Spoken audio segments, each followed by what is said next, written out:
Ja, goedenavond. Ik sta hier met de mensen van Rooyens. Zeg, jullie komen hier vers van de bühne af. Wie wordt het? Ah, te gek. Nee, nou weer is gaasgeven, is feestvieren, is gewoon echt te gek. Ja, jullie zien er allemaal hartstikke schoon uit.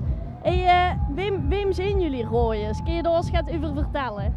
Rooyens uit neer, wij komen allemaal uit neer. En we zijn eigenlijk op een oorwind een beetje tot het laatste allemaal aan de bar blijven hangen. En daardoor bedacht, wij moeten echt metgaan aan een liedjesavond dit jaar. En dat hebben we toen gedaan en toen hebben we ons een beetje verzameld, alle leeftijdsgroepen doorheen. Wij waren helemaal geen vriend van elkaar.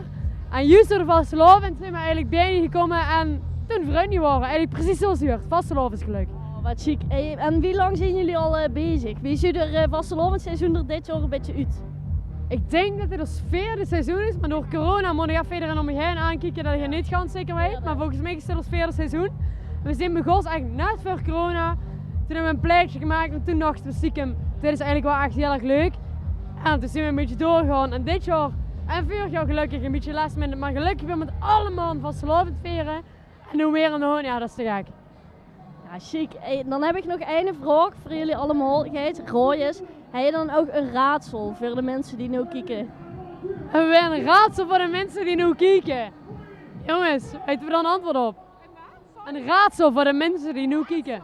Ik denk, wat is Nicky zijn naam als ze hem niet zou kennen? Rooyens, wat Nicky zijn naam zou zijn als ze hem niet zou kennen. Dan kan ik het dadelijk ook verklappen. Want ik weet het antwoord op namelijk.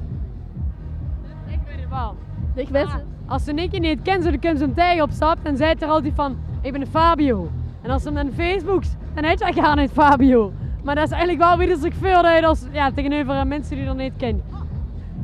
En als het raadsel opklapt. Ja, dat klopt, maar ja, dat is ook een beetje onze Nicky.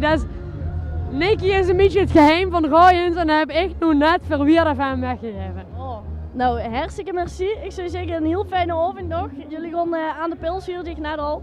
Veel plezier en bedankt en fijn vastelovend. Ja, dankjewel, hetzelfde.